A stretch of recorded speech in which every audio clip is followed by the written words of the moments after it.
L'islam est-il trop présent dans nos banlieues? On en parle aujourd'hui avec vous, 36-28, vous dites Sud Radio et vous nous dites ce que vous en pensez.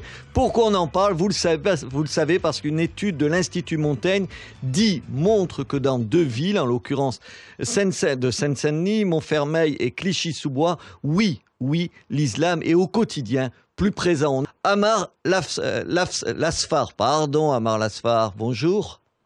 Oui, bonjour Monsieur Ménard. Bonjour, vous êtes recteur de la mosquée de Lille, vous êtes vice-président de l'UOIF, l'Union des organisations islamiques de France. Vous avez entendu le débat. En gros, il y a des gens qui vous disent, je simplifie, je caricature, écoutez, il faut se plier aux règles de la République.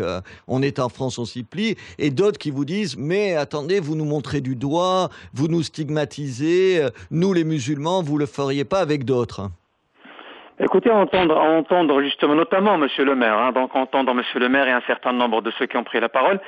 Moi, je me retrouve pas d'abord dans ces propos, tout simplement parce que donc on demande à qui de se plier. On demande à une catégorie de Français. C'est vrai, ils ont le défaut d'être les nouveaux arrivants, en quelque sorte, les nouveaux Français qui sont. On leur demande de se plier, mais se plier à quoi? Se plier à leur citoyenneté, à s'afficher en tant que citoyen d'abord et musulman ensuite, à cacher ce qu'ils sont, ce qui fait leur différence. Mais c'est pas le plus important parce que le plus important c'est ce qui fait leur richesse. Ils sont porteurs de quelques richesses quand même. Ils sont chez eux ici en France. Entendre le maire dire qu'il y a un problème de langue française, c'est-à-dire qu'un certain nombre de musulmans de France ne parlent pas bien le français. Là on fait une dérive en accusant tous les musulmans de France comme des étrangers, quoique les étrangers parlent de plus en plus français.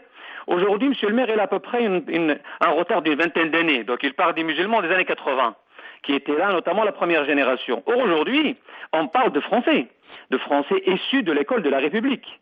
L'école critique, l'esprit critique qu'ils ont, et l'exigence qu'ils ont aujourd'hui, ces musulmans, ils l'ont appris à l'école de la République.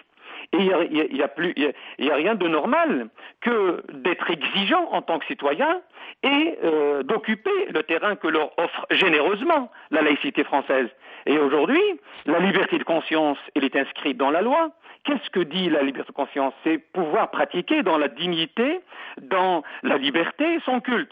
Mais le culte, c'est quoi? Le culte, c'est des pratiques. C'est notamment des cantines scolaires. Le culte, c'est notamment le halal. Le culte, c'est notamment la prière. C'est les mosquées.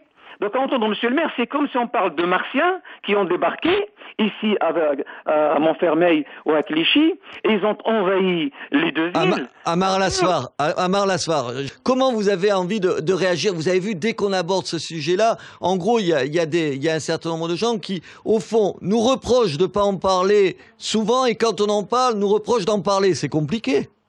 Non, je vous remercie d'en parler. C'est un fait de société. Aujourd'hui, l'islam est une réalité. Seulement, tout dépend de la façon, de l'angle d'abordement en quelque sorte, et surtout des personnes qui abordent ce sujet.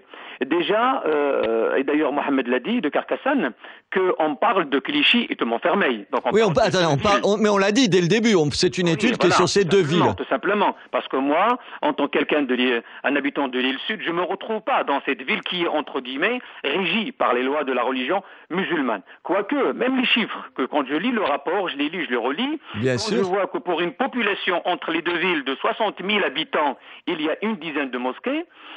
Quand je la compare par rapport à 45 000 églises de France qui ne posent aucun problème, et aux 200 synagogues de France qui ne posent aucun problème, je dis, où est la présence de l'islam dans attendez, Monsieur Lasfar, il y a plein de mosquées qui posent aucun problème, il faut le dire aussi. Oui, je dis qu'aujourd'hui, cette présence de l'islam, cette présence massive aux yeux, bien sûr, moi je ne remets pas en cause le rapport, ce sont des spécialistes, notamment Gilles Kepel, seulement ce qui échappe à Gilles Kepel, parce qu'aujourd'hui, il ne nous apprend rien. Il nous apprend rien sur ça. Peut-être pour le décideur, pour le politique, quoique le politique sait très bien.